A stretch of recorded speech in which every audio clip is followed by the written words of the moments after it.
Well, this morning I'm going to light this match, and I think all of us are pretty familiar with this process. And this really is a great analogy for what we're trying to do at Passion Life and bringing the gospel of life to the neediest places in the world.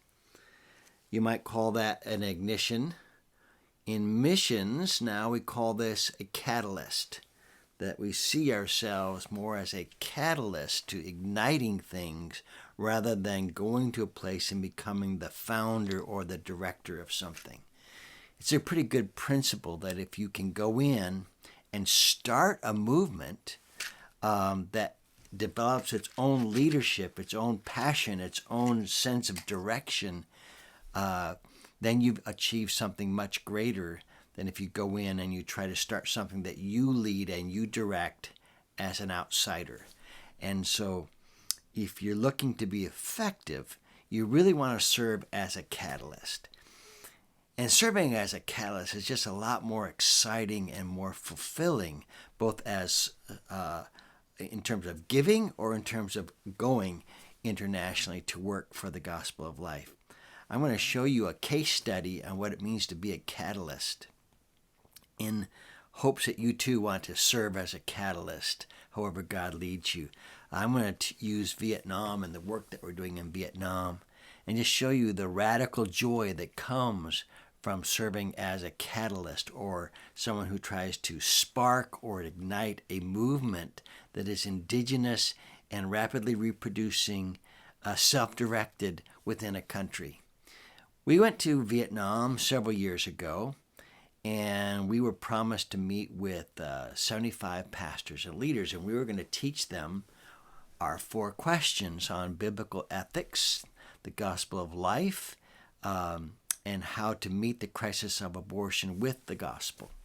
So we went over there, and lo and behold, it turns out that there are only about 25 people there in Hanoi at this gathering, and only about 4 or 5 pastors, which you can imagine the immediate frustration I felt flying all the way to Vietnam and seeing that a lot of the pastors that promised to come didn't show up.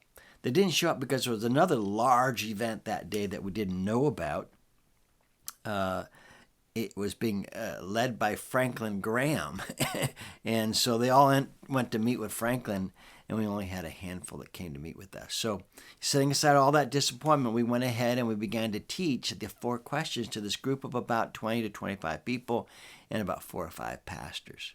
At the lunch break, a lady came up to me, and she's pictured here in this picture here with these 2 sisters.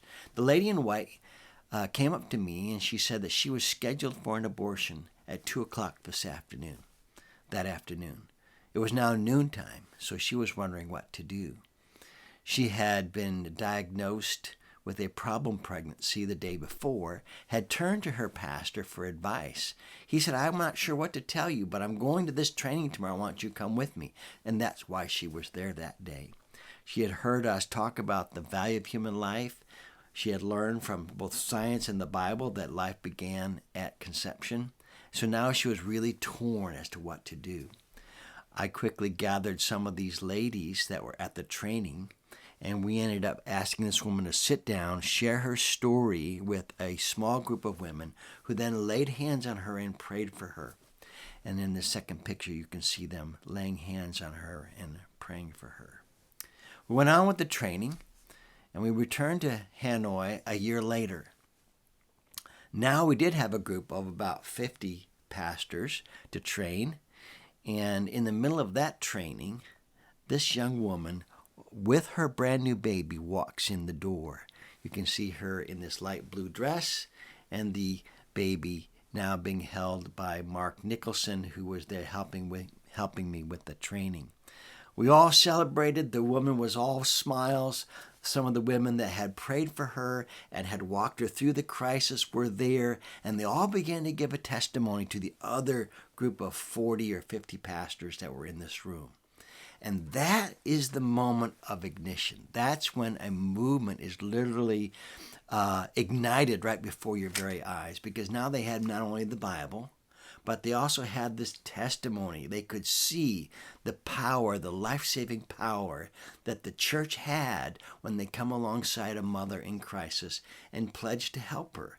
In this particular circumstance, the baby was perfectly healthy, the mother was perfectly healthy, and as a result of that, the pastors formed a group, their own pro-life training group, where they began to come up with their own strategies to teach the 4 questions to every church in Vietnam.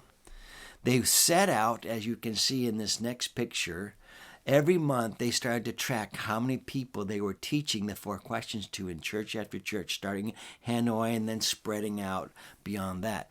And before COVID, or even through the first year of COVID, you can see that they were reaching 3,000 people a month, 5,000 people a month, even 6,000 people a month in October of 2020.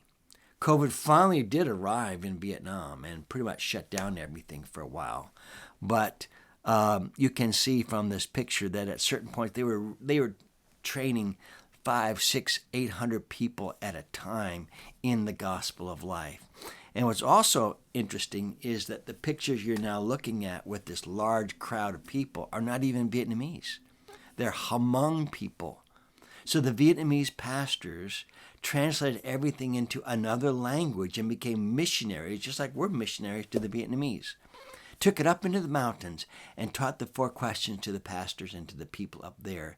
And so finally we began to get pictures of mothers and babies like this dear precious mom holding her baby that was rescued from abortion because of the 4 questions reaching her through her pastor, who were reached through Vietnamese pastors, who were reached through the pastors that we trained in that small group of people several years ago before this.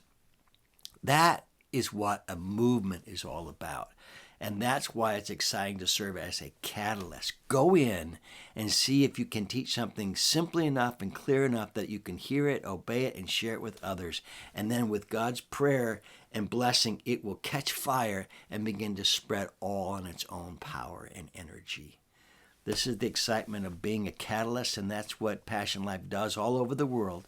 It serves as a catalyst, and you get to serve and identify yourself as a catalyst when you're part of this work. Have a great week.